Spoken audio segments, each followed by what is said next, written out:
بزم عدو میں صورت پروانہ دل میرا، گو رشک سے جلا تیرے قربان تو گیا۔ مشکل الفاظ کے معنی دیکھیے۔ بزم عدو دشمنوں کی محفل، عدو دشمن کو کہتے ہیں اور بزم محفل کو کہا جاتا ہے۔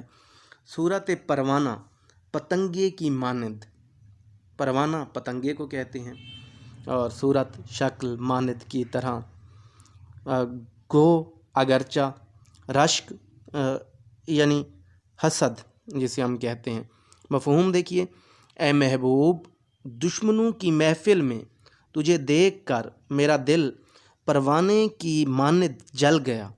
میرا دل اگرچہ رشک سے جلا ہے لیکن اے محبوب قربان تو تجھ پر ہی ہوا ہے۔ اس شعر میں داغ نے محبوب کی بے رخی، جفا خوئی اور ظالمانہ رویے کی عکاسی کی ہے۔ ایک عاشق سے محبت میں سب کچھ برداشت ہو سکتا ہے لیکن محبت میں شراکت کسی صورت برداشت نہیں ہو سکتی۔ یعنی ایک عاشق رقیب کے وجود کو کسی صورت برداشت نہیں کر سکتا۔ ایک عاشق جب محبوب سے اپنے دل کی کیفیت کہنے کے لیے اس کی طرف جاتا ہے تو وہ یہ دیکھ کر حیرت زدہ رہ جاتا ہے کہ محبوب دشمنوں کی، رقیبوں کی محفل کا محور و مرکز ہے۔ یعنی محبوب درمیان میں اس محفل کے مرکز میں موجود ہے اور رقیب اس سے محو گفتگو ہیں، نہ صرف اس سے محو گفتگو ہیں بلکہ اس کے دیدار سے بھی فیض یاب ہو رہی ہیں۔ تو یہ کیفیت ایک عاشق کے لیے تکلیف دہ ہے، یعنی وہ اسے کسی صورت برداشت نہیں کر سکتا کہ اس کا محبوب غیروں کی محفل کا محور و مرکز ہو۔ تو یہ منظر دیکھ کر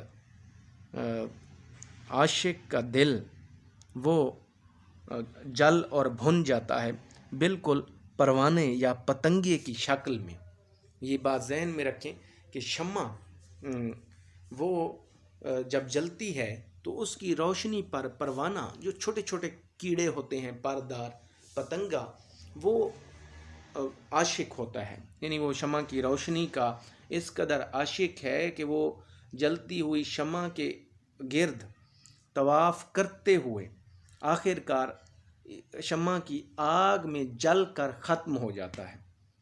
تو یہاں عاشق نے بھی وہی مثال دی ہے کہ وہ محبوب کی حسن کی شمع کا پتنگی اور پروانے کی طرح عاشق ہے۔ ظاہری سی بات ہے کہ جب وہ رقیبوں کو محبوب کے اس قدر قریب پاتا ہے تو وہ جذبہ رشک سے اس کا دل بھن جاتا ہے، جل جاتا ہے۔ یعنی کہیں وہ غیروں کی قسمت پر رشک کرنے لگتا ہے کہ کاش ایسے نصیب میرے بھی ہوتے، مجھے بھی محبوب اس طرح وہ دیدار کے جام پلاتا اور مجھے بھی وصل کی گھڑیاں نصیب ہوتی۔ تو یعنی ایسی سچویشن میں، اس صورتحال میں عاشق کا دل وہ بھن جاتا ہے، جل جاتا ہے جذبہ رشک سے، حسد سے، اور وہ یعنی کہ یہ دل پھر قربان کہیں محبوب کی حسن کی شمع پر جاتا ہے۔ تو داغ نے ایک ایسے ہی عاشق کی کیفیت بیان کی ہے جو محبوب کو رقیبوں کی محفل میں دیکھ کر اگرچہ اس کا دل رشک سے جل جاتا ہے لیکن وہ قربان محبوب کے جاتا ہے۔ تو یہی بات داغ اس شعر میں ہمیں کرتے ہوئے دکھائی دے، اور وہ کہیں اس جلنے میں بھی ایک راحت محسوس کرتا ہے۔ مصیبت عین راحت ہے اگر ہو عاشق صادق، کوئی پروانے سے پوچھے کہ جلنے میں مزہ کیا ہے۔ اور جان قربان کرنا محبوب پر ایک اعزاز کی بات سمجھتا ہے۔ غالب کہتے ہیں کہ جان تم پر نثار کرتا ہوں، میں نہیں جانتا دعا کیا ہے۔ ہوش و حواس و تاب و تواں داغ جا چکے، اب ہم بھی جانے والے ہیں، سامان تو گیا۔ ہوش و حواس، عقل و سمجھ، فہم و فراست، تاب و تواں، طاقت اور توانائی۔ مفہوم دیکھیے، اے داغ ہمارے ہوش و حواس جاتے رہے ہیں، محسوس ہوتا ہے کہ ہم بھی اس دنیا سے رخصت ہونے والے ہیں، کیونکہ ہمارا سامان پہلے ہی رخصت ہو چکا ہے یا جا چکا ہے۔ داغ نے اس شعر میں ناتوانی کا مضمون باندھا ہے اور اسے بڑے خوبصورت مثال سے ریلیٹ کر کے بیان کیا ہے۔ یعنی وہ یہ کہنا چاہتے ہیں کہ جس طرح اگر کسی مسافر نے طویل سفر پر روانہ ہونا ہو تو سامان جو اس کا لازمی یا ضروری ہوتا ہے تو وہ اسے اس بوجھ اٹھانے کی تکلیف سے بچنے کے لیے وہ سامان کو پہلے منزل کی طرف روانہ کر دیتا ہے، اور ظاہر سی بات ہے کہ جب سامان منزل کی طرف روانہ ہو جاتا ہے تو اس کے بعد مسافر کی روانگی بھی لازم ہو جاتی ہے۔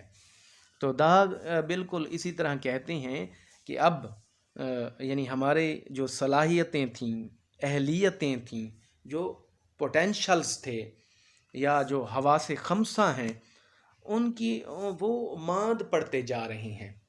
یعنی بڑھاپا آتے ہی وہ ساری صلاحیتیں جو قدرت کی طرف سے ہمیں ودیعت کی ہوئی تھیں وہ ماند پڑتی جا رہی ہیں، جو اس بات کا واضح طور پر اظہار ہے کہ اب ہم اس دنیا سے رخصت ہونے والے ہیں یا جو ہے نا اب موت کا وقت قریب ہے۔ اگر آپ دیکھیں تو جوانی میں یہ ساری صلاحیتیں اور اہلیتیں وہ عروج پر ہوتی ہیں۔ یہی وجہ ہے کہ انسان جوانی میں کارہائے نمایاں انجام دیتا ہے، یعنی وہ ستاروں پر کمند ڈالنے کے نہ صرف خواب دیکھتا ہے بلکہ ان خوابوں کو شرمندہ تعبیر بھی کرتا ہے۔ وہ پہاڑ سے ٹکرا جانے کا حوصلہ رکھتا ہے، وہ سمندر کا سینہ چیر دینے کی ہمت رکھتا ہے، اور ہم دیکھتے ہیں کہ اس تاریخ میں جن جن لوگوں نے بھی کارہائے نمایاں انجام دی ہیں وہ جوانی میں انجام دی ہیں، کیونکہ وہ ایک ایسی عمر ہوتی ہے جس میں قدرت کی طرف سے عطا کردہ ساری صلاحیتیں اپنے عروج پر ہوتی ہیں، اور انسان ان صلاحیتوں سے کام لے کر کارہائے نمایاں انجام دیتا ہے۔ لیکن جوں انسان بڑھاپے کی طرف سفر کرتا ہے تو یہ صلاحیتیں ماند پڑتی جاتی ہیں، یعنی ان کی کام کرنے کی وہ کیپیسٹی نہیں رہتی۔ اور اسی کو غالب نے بھی اپنے ایک شعر میں خوبصورت انداز میں بیان کیا ہے کہ مزمحل ہو گئے قوہ غالب، وہ عناصر میں اعتدال کہاں۔